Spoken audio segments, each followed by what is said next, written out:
I've come to a harsh realization: Owen lacks responsibility and compassion. It's clear now that I have to take decisive action. I've decided to stay in this house with my parents, and Owen will need to leave. Since we got married, Owen has depended on me for everything. Despite my efforts, and the $4,000 I pay in monthly rent, he's now trying to force me out of my own home.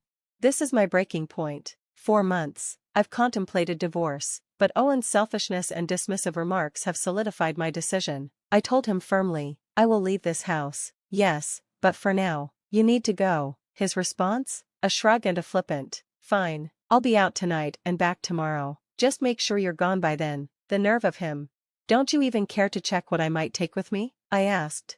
He replied without hesitation, don't touch my equipment. Do whatever you want with the rest of the stuff. His dismissive attitude left me stunned but also resolute. If he's giving me free rein to manage the household items, I might as well use the opportunity wisely. Perhaps it's time Owen faces the consequences of his choices. I've already started planning. If necessary, I'll hire a removal service to pack up everything I care about. Owen might finally learn what it's like to deal with the aftermath of his actions. Let me give you some context. I'm Erica, 31 years old, a graduate of a prestigious program, and a researcher at a well-known company. My career is stable, and I earn enough to afford a $4,000 a month apartment. On paper, my life seems ideal: a good job, a nice home, and a family. I have a husband, Owen, and a son, Sam. From the outside, it might look like I have it all. But appearances can be deceiving. That $4,000 rent is a significant strain on our budget, even with my decent salary. The real issue, however, is Owen's refusal to contribute meaningfully. At 32, he's still chasing a dream of becoming a musician. I once admired his ambition. In his early days, he performed at events and small venues, and his passion was inspiring. But that was years ago. The income he makes from part-time jobs is erratic, and his dream of making it big feels more like an illusion. Meanwhile, I've been left to shoulder all the responsibility. When I voice my concerns about the financial burden, Owen dismisses them. You sound like an old woman. He scoffs. I'm not complaining, I'm stating facts. I've been patient, supportive, and understanding, but my patience has run out. I've carried this marriage and this family long enough. Owen's refusal to change has forced me to make a choice. Divorce is no longer just an idea, it's the solution. I deserve a life where I'm not constantly worrying about rent or being belittled for speaking the truth. Sam and I deserve better. It's time to prioritize my well-being and let go of a relationship that only holds me back. When I was younger, I saw Owen's potential. He seemed full of promise, and I believed in his dreams. When I got pregnant, he promised to work hard for our future. I was 20 when we got married, and I thought he would let go of his music career to focus on building a life with us. At first, I felt guilty for questioning his choices. I didn't want him to feel like he had to abandon his dreams entirely. But after Sam was born, nothing changed. Owen kept chasing his music dreams, working part-time jobs, and acting as if he had no other obligations. I couldn't take it anymore. One day, I confronted him. How long do you plan to keep working part-time? You're almost 32. People your age are building careers. I have my own way of living, he replied, dismissively. Don't compare me to others. His words infuriated me. Your way of living doesn't mean anything if you're not contributing. Start helping with household expenses. When I become famous, he shot back, I'll make up for the money I'm not earning now. Stop dreaming and face reality. I snapped. He had no answer. Eventually, he picked up another part-time job, but it wasn't enough. Despite everything, he kept talking about his dreams. You're being too noisy, he'd say. Times have changed. There are so many ways to succeed without signing with an agency. I'm making progress, even if it's slow. It's exhausting. His band broke up years ago, and the other members moved on. Some got married, others found steady jobs. Owen clings to the past. He calls giving up on dreams pathetic, but I see it differently. Sacrificing a dream to support your family is meaningful and responsible. Is that so wrong?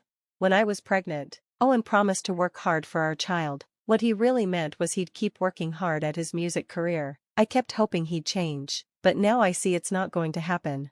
Did you buy expensive clothes again? I asked recently, frustrated. Looking good is important for my job, he replied. His job? His dream? His excuses? They're not enough anymore. It's time for me to move on. I'm ready to rebuild a life of stability and happiness for myself and my son, without Owen holding us back.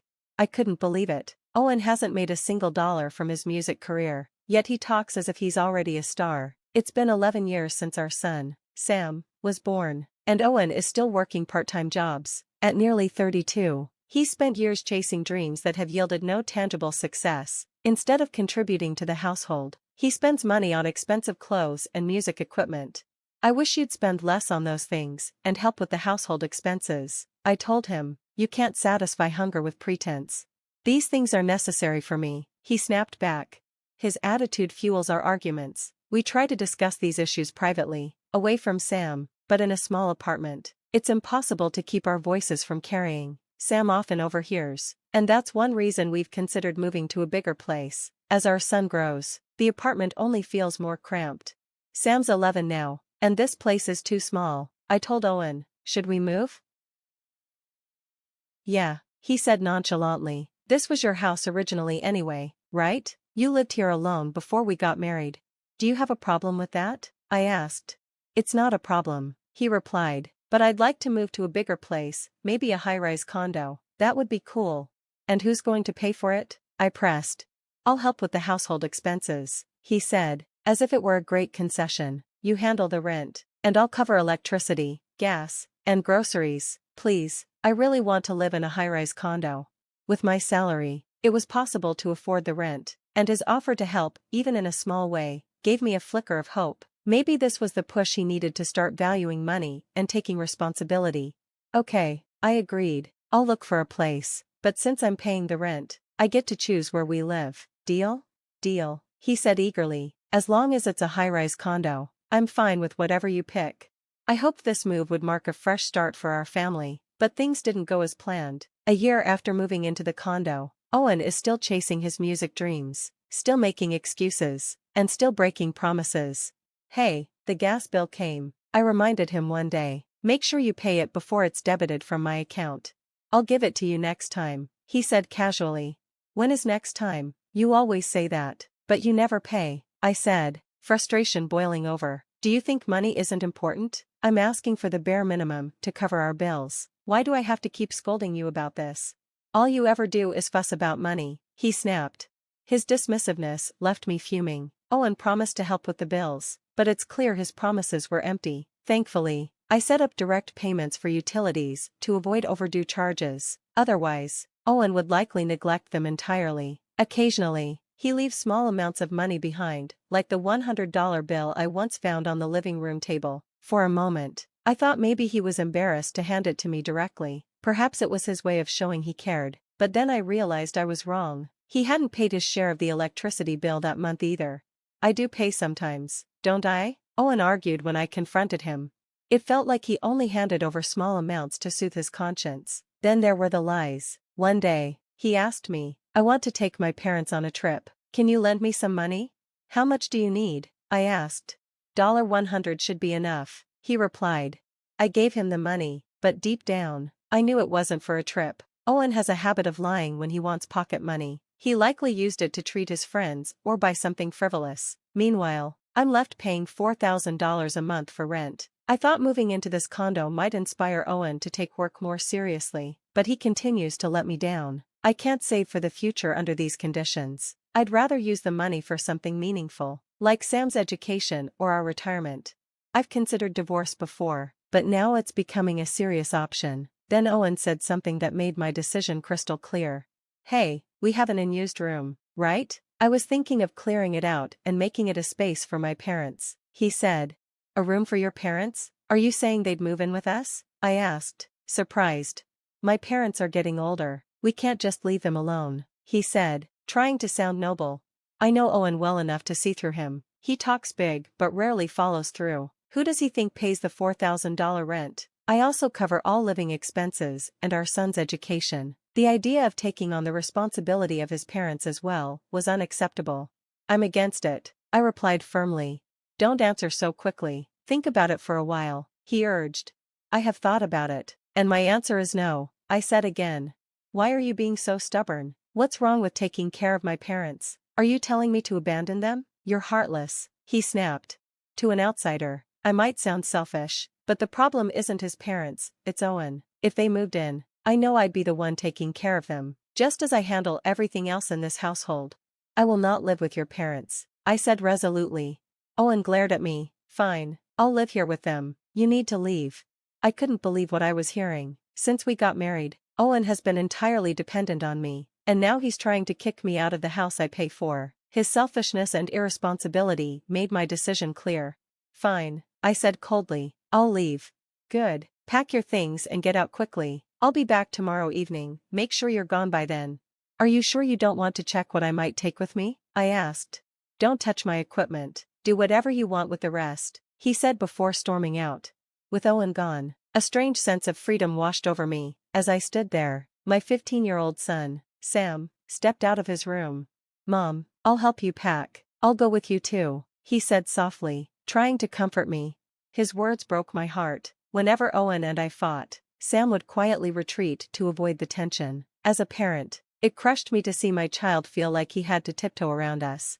Where should we start, Mom? He asked. Start with your own things, I said. I have something else to handle. I couldn't help but smile bitterly. Owen was about to get a little shock of his own. As I grabbed my phone and made a call, I prepared for the next step in our escape. Hello, I'm sorry for the last-minute request, but could you help us tomorrow? I asked. Once everything essential was packed, my son and I left for a business hotel to figure out our next move. It wasn't ideal, but it felt like the first step toward reclaiming our lives.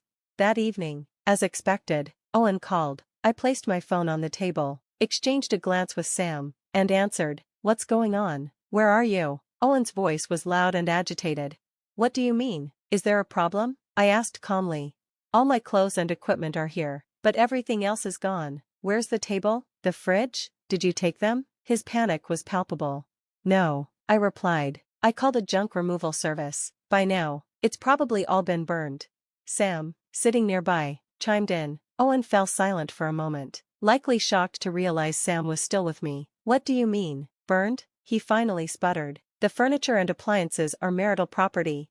You told me I could do whatever I wanted with everything except your equipment, so I did, I said. How am I supposed to live now? He yelled. If you need furniture, buy new ones. In the meantime, use your amp as a chair or wrap your guitar in a towel for a pillow, I replied, unable to keep the sarcasm out of my voice. That's not funny, how could you do something so nasty? He snapped. We're getting a divorce, I said firmly.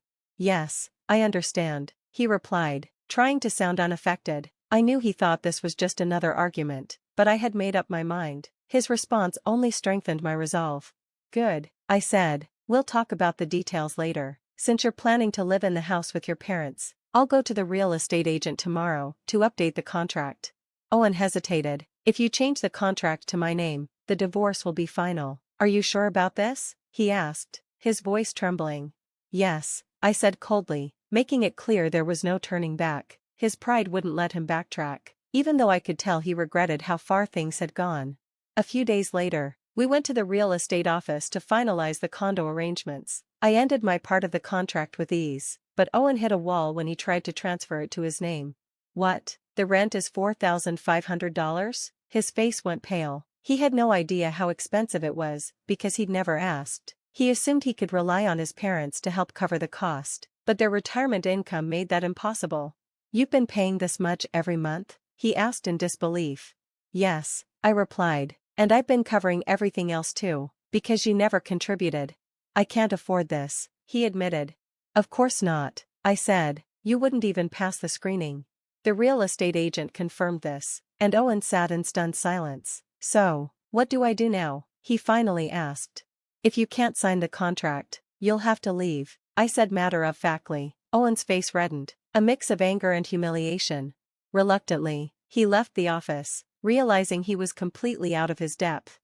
After the divorce was finalized, Owen's life fell apart. When I informed his parents about the situation, they decided to stop supporting him until he found stable work. Unable to rely on them, Owen struggled to rent even a small apartment. His freelancing income was too unstable to sustain a music career, and at 32, his chances of finding a regular job were slim. Meanwhile, I found a new apartment for Sam and me. The rent is much more affordable, and I can finally use my income for meaningful things like our future. While I don't fault anyone for chasing their dreams, I found peace in creating a stable, happy life for my son. That's what truly matters to me now.